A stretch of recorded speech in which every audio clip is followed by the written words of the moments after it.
La force de ces professionnels qui s'expriment ici, hein, et on les rencontre finalement beaucoup aussi, c'est des gens qui n'abandonnent pas. Parce que le plus simple, c'est de dire, après tout, démerde-toi. Ils restent présents, ils restent avec leurs questions, et ils restent aussi avec leur sentiment de ne pas être allés jusqu'au bout du soin. En plus, et ça a été évoqué à part 2 fois, dans un contexte tellement contraignant, que nous, en tant qu'observateurs de la cité, on se dit, mais comment les professionnels trouvent encore de l'envie et d'énergie à aller si loin, avec si peu de moyens, et avec tellement de contestations, quand on leur dit, mais attendez, vous avez passé trop de temps avec cette personne, est-ce que vous n'avez pas mieux à faire? Évidemment, le mieux à faire, c'est certainement au regard, j'allais dire, d'autres malades que les malades précaires et vulnérables qui ne peuvent pas faire valoir leur propre droit. Tout ça pour dire que quand on disait en ouvrant ce débat, que la vraie question éthique est de plus en plus une posture de résistance, et j'allais dire de critique, mais qui doit être constructive. On ne peut pas se contenter comme ça, se mettre autour de table en disant ça ne va pas. Mais je pense que si on arrivait à poser, comme vous l'avez brillamment fait, toutes ces questions, en disant elles sont beaucoup plus complexes et elles demandent aussi des réponses en termes de moyens, peut-être qu'on fera avancer les choses. Merci Emmanuel. Dans la salle des... Madame. On voit beaucoup de patients atteints de maladies cognitives, de maladies d'Alzheimer, qui sont extrêmement difficiles à examiner. Le patient arrive tout seul, je dois le mettre devant la lampe à fente, devant les examens. Est-ce que je peux les laisser être malvoyants en me disant finalement c'est trop difficile, l'examen est trop difficile, je ne le fais pas, je ne le réalise pas. Au bout du compte, cette personne aura une DMLA, toutes les maladies, les pathologies ophtalmologiques et à l'âge. Je le laisse tranquille, je le laisse sans refus du soin, tout à fait d'accord. Mais cette personne ne mangera pas parce qu'elle ne voit pas, n'aura pas le plaisir de regarder la télévision, de regarder ses hôtes. Donc c'est un gros problème pour nous. Et beaucoup d'ophtalmologistes ne veulent plus examiner nos malades qui sont atteints de maladies d'Alzheimer ou de démence cognitive parce que ce sont trop compliqués. Donc il y a une éducation à faire de toute la part de médecins qui ne sont pas gériatres, qui ont beaucoup de mal vis-à-vis de toutes ces pathologies. Merci. Tu veux répondre, Emmanuel ou tu... On a eu un dentiste qui a fait un master chez nous et qui a parlé, Armel qui fait partie du jury, elle sait à quel point on a été impressionné, des gens qu'on édente, une fois pour toutes, c'est-à-dire on les anesthésie, on dit comme ça il n'y aura plus de problème de dents. Au motif que c'est des personnes qui sont dans l'incapacité de s'exprimer ou qui ont des actes un petit peu non maîtrisés au moment où on leur fait la consultation, pour des personnes aussi très handicapées. Donc ça pose des vraies questions en termes de dignité et de droits de la personne. Et je trouve que c'est très remarquable de nous avoir parlé de l'ophtalmologiste que vous êtes, parce qu'on ne connaissait pas du tout cette question.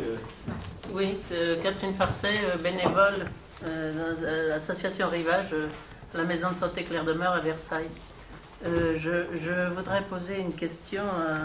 Tout à l'heure, Catherine Olivet a parlé de la violence du savoir. Le directeur général de la santé a parlé de l'utilité de la prévention. Tout ça, ça pose certainement des problèmes éthiques. Et je voudrais poser une question à messieurs les médecins qui sont amenés à faire des diagnostics et donc des annonces de la maladie d'Alzheimer. Leur arrive-t-il parfois de rencontrer des personnes qui viennent les voir, qui disent « Docteur, je vais très bien, je n'ai pas de symptômes, mais...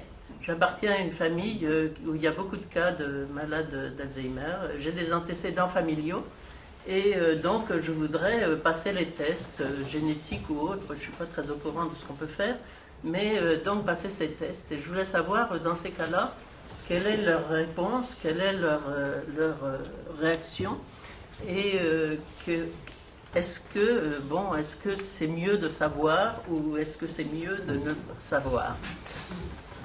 Ou de ne pas tout savoir. On peut donner la parole au docteur Florence Malieu, qui est au premier rang et qui aussi a une expérience dans la matière. Disons qu'aujourd'hui, oui, ça arrive régulièrement. Tu vois des familles, personnes qui arrivent en disant ma mère, ma grand-mère, ma tante ont tous eu une maladie d'Alzheimer et je me pose des questions pour moi-même. Donc on les voit, on parle avec eux, on leur fait éventuellement un bilan s'ils le souhaitent, tout en précisant qu'ils n'ont pas de symptômes, on ne va rien détecter.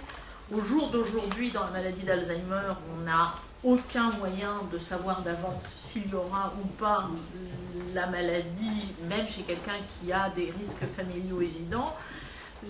Une réponse à votre question, on va dire par avance, peut-être qu'un jour on les aura, c'est dans le Huntington où il y a aujourd'hui des tests génétiques qui permettent de savoir chez des gens pas encore malades qu'ils seront malades.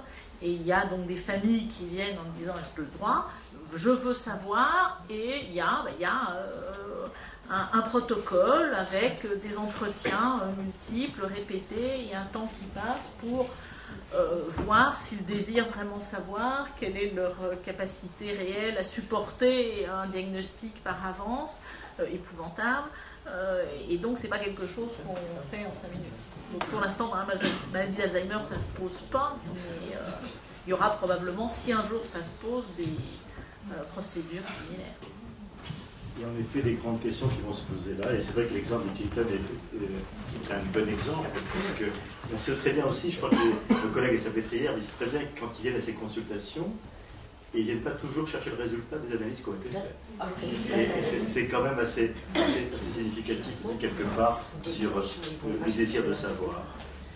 J'étais avec moi Catherine, je crois, quand on était ensemble, qui a eu cette présentation. À propos des morts vivants, ou même la remarque qui avait été faite, ils sont morts déjà. Il y a beaucoup de choses dans l'éthique des maladies d'Alzheimer qui est une question de regard qu'on porte sur l'autre, et notre interprétation, je dis notre au sens large, nous médecins, soignants, familles,